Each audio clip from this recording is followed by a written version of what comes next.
जमीन पे गिरी हुई थी एक लड़की, तारा। कपड़े फट चुके थे, हाथ छिल चुके थे, आंखों में डर था और दिमाग में बस एक सवाल, मैं कैसे लौटूंगी। वो एक टॉप लेवल साइंटिस्ट थी, फ्यूचर के टाइम ट्रैवल प्रोजेक्ट पर काम कर रही थी, पर एक ग्लिच ने सब कुछ पलट दिया और अब वो प्रीहिस्टोरिक दुनिया में अकेली थी। जंगल की हवा भी उसे अजनबी लगती थी, जैसे हर पेड़ उसे देख रहा हो। दिन भर सरवाइव करने का स्ट्रगल, रात भर आवाज़ों का खौफ, एक पल के लिए भी सुकून नहीं था। एक शाम जब वो एक तालाब के पास पानी भर रही थी, पीछे से घुर्राने की आवाज़ आई। 3 जंगली जानवर उस पर झपट पड़े।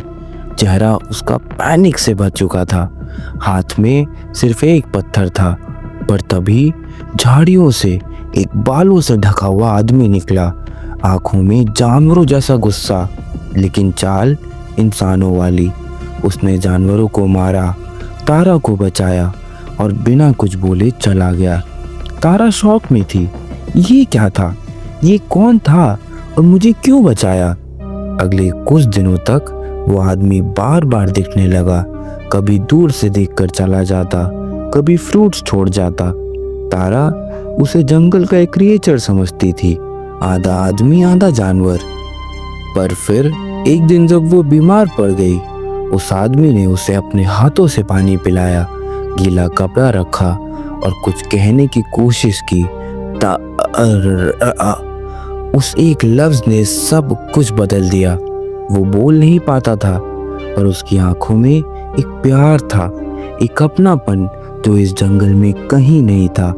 दिन ब दिन वो तारा के करीब आता गया, उसके लिए शेल्टर बनाया, आग जलानी सिखाई, हंसने लगा, मुस्कुराने लगा और तारा वो भी बदलने लगी।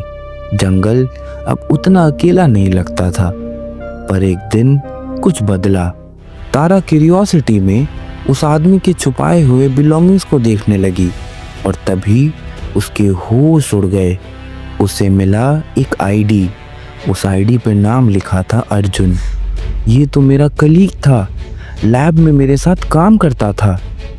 वो सब याद करने लगी। अर्जुन जो कभी उसका सबसे क्लोज रिसर्च पार्टनर था। शायद उसने टाइम ग्लिच के बाद उसे ढूंढने की कोशिश की, लेकिन वो 20-30 साल पहले आ गिरा। जुबान चली गई, यादें खो गई, पर उसका प्यार वो जिंदा था। तारा की आंखों से आंसू गिरने लगे। उसने कहा, अर्जुन सब कुछ छोड़ के मुझे ढूंढने आया, मुझे बचाने आया। और उस पल तारा डिसाइड करती है, जब अर्जुन मेरे लिए सब कुछ छोड़ सकता है तो मैं भी यही करूँगी। अब वापस जाने का सवाल ही नहीं उठता। वो जंगल में उसके साथ रह जाती है, साथ में एक नया घर बनाती है, लकड़ी का छोटा सा हट, आग के पास बैठी रात के लम्हे, एक दूसरे के कंधों पर सिर रख के सोने वाले पल। सालों बाद उनके 2 बच्चे होते हैं। एक नई शुरुआत, एक नई दुनिया।